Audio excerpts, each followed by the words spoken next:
estructuras óseas se desgarra y eso causa dolor y eso se va a notar cuando el paciente mueva o haga algún movimiento mandibular.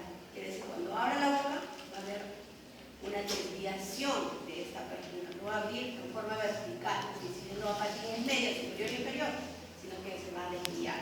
Va a hacer sonidos articulares o en muchos casos va a presentar dolor, ¿no? Entonces el 70% de elongación de estos músculos produce desgarros, ¿ya?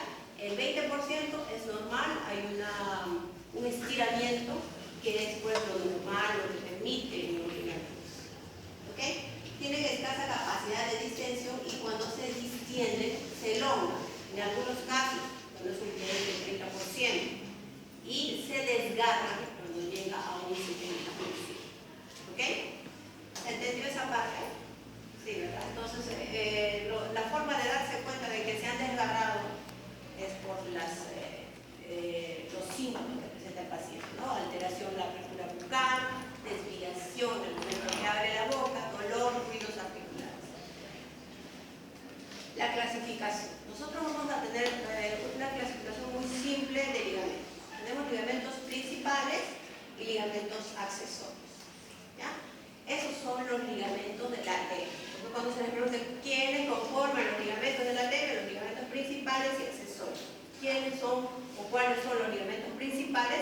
Tenemos al capsular, que lo hemos visto en el video y hemos visto cómo envuelve toda la articulación, ¿no? Envuelve toda la parte posterior de la articulación a nivel del cuello del cóndilo, esa es una de sus inserciones, y se dirige hacia el arco cigomático. De manera que envuelve toda la articulación con excepción de esta zona anterior del cuello del cóndilo, porque por ahí ingresa un músculo. ¿Cuál es? Que se inserta en el borde anterior del disco articular. ¿Cómo se llama ese músculo? Pterigoideo externo superior. ¿Ya? Entonces esa es la inserción de este ligamento. Después vamos a ver las características, lo vamos a mencionar. El ligamento colateral también lo hemos visto. El ligamento de Tanaka y el ligamento temporomandibular. ¿Ok? Esos son los 4 ligamentos principales. Hay otro ligamento que mencionan en la bibliografía y que no en muchos casos se lo menciona, es el músculo mandíbulo mastoideo, que es el que no se menciona. Dentro de los ligamentos accesorios tenemos el ligamento estilomandibular y el esferomandibular, también el pterigomandibular, de los cuales vamos a ver las características también. Acá tenemos dentro de los ligamentos principales la descripción del ligamento capsular. Ya saben su inserción y sus características. Las características de este ligamento son que opone resistencia ante cualquier fuerza que intente separar la articulación. Porque sabemos que todos el disco, el cóndilo, la cavidad esofágica deben estar en contacto en todo momento, no pueden separar. Una de las principales características de este ligamento capsular: opone resistencia ante cualquier fuerza externa, interna, inferior que pretenda separar la articulación. ¿Ok? En algunos casos, pues, cuando hay elongación de este ligamento, también es imposible la posición del disco anteroposterior, ¿no? A veces el disco también va a ponerse en el borde anterior, que es cuando es patológica la posición, se va a posicionar ahí o va a comprimir el plexo venoso, ¿sí? Que está en el borde posterior. Entonces, esa es una de sus principales características. Como está envolviendo a toda la articulación, va a retener el líquido sinovial, cuya finalidad es la de lubricación y aportes nutritivos a estos elementos, ¿no? Envuelve la articulación reteniendo líquido sinovial. Tiene una retracción propioceptiva en el cambio de posición y movimiento de nuestra articulación. Quiere decir que si hay una malposición o hay una elongación de este ligamento y se posiciona el plexo venoso, inmediatamente va a causar dolor. Esa es la retroacción propioceptiva. ¿Ok?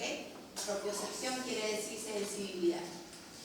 ¿Ya? Una respuesta mediante sus propios sectores de la posición y el movimiento de nuestra articulación. El ligamento colateral o ligamento, ¿qué otro nombre tiene? Colateral o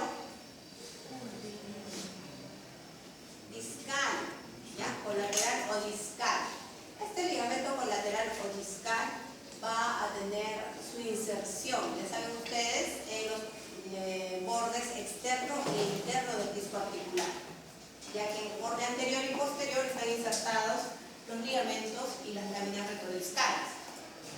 Por los lados externo e interno están insertados estos ligamentos colaterales y se dirigen hacia el cuello del cóndilo, de manera que cuando haga el movimiento de antero-posterior de atrás hacia adelante, siempre va a estar acompañado por este disco articular. No se pueden separar, ¿okay? Si no habría un roce entre las estructuras óseas, si no están separadas estas estructuras para el dos, se deforman y después hay una serie de consecuencias. La característica de este ligamento colateral es que divide la articulación en dos cavidades, ¿se acuerdan? Una que está sobre el disco, ¿cómo se llama? La cavidad supradiscal, ¿ya? O superior. ¿Y la que está debajo? Ya, entonces esas son las cavidades que se forman en esta articulación. Divide la articulación en dos cavidades, una supradiscal y otra infradiscal. Limita el movimiento de alejamiento del disco en sentido anteroposterior. Como les decía, este ligamento, siempre y cuando mantenga su longitud específica, va a hacer que nuestro movimiento, cuando se va hacia atrás del cóndilo mandibular, el disco también lo acompaña. De manera que va a ser un 20% de ese movimiento hacia adelante. ¿Ya? Entonces limita el movimiento de alejamiento del disco en sentido anteroposterior. La rotación del disco en sentido anteroposterior. Es responsable del movimiento de bisagra, ¿ya? Porque esta inserción y la formación de esta cavidad infradiscal hace que nuestro cóndilo, cuando hace un movimiento de apertura y cierre normal, no forzado, va a girar en su eje de bisagra. Y ese movimiento de apertura y cierre que hace es el movimiento de bisagra, ¿verdad? Ese es el movimiento de bisagra. Ya tienen que recordar esa definición, qué es el eje de bisagra, qué es el movimiento de bisagra. La tensión de este ligamento produce dolor, al igual que de todos los ligamentos. Cuando se tensan, cuando hay elongación o desgarros, bueno. El ligamento de Tanaka tiene su inserción en esta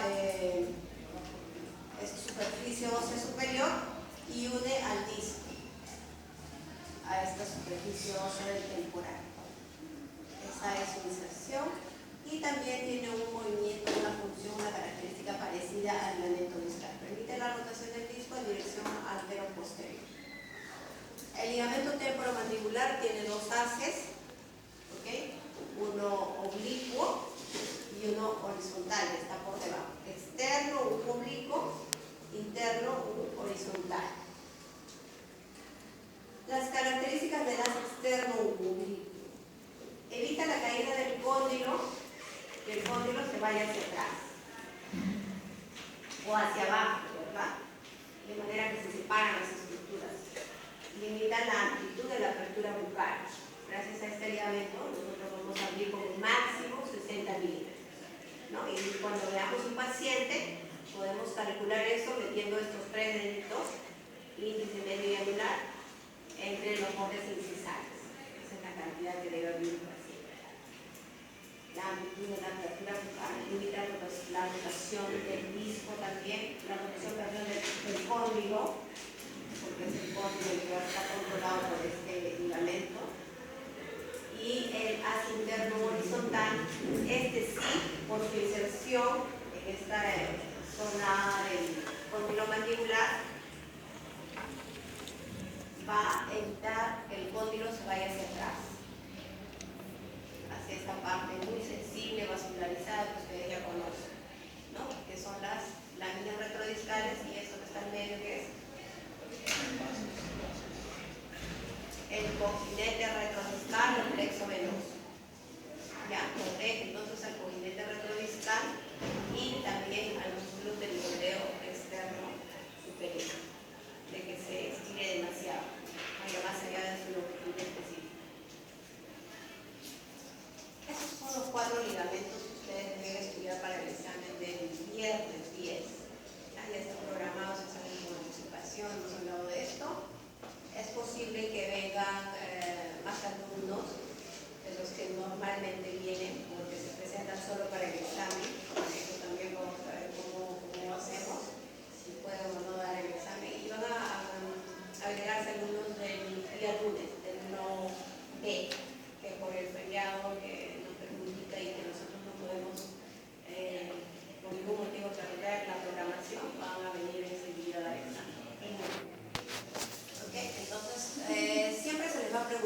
la inserción de los ligamentos y además sus características. Señale 2 o 3 características de cada ligamento. Entonces tienen que estudiar ya prácticamente les estoy diciendo las preguntas. Los ligamentos accesorios son 3.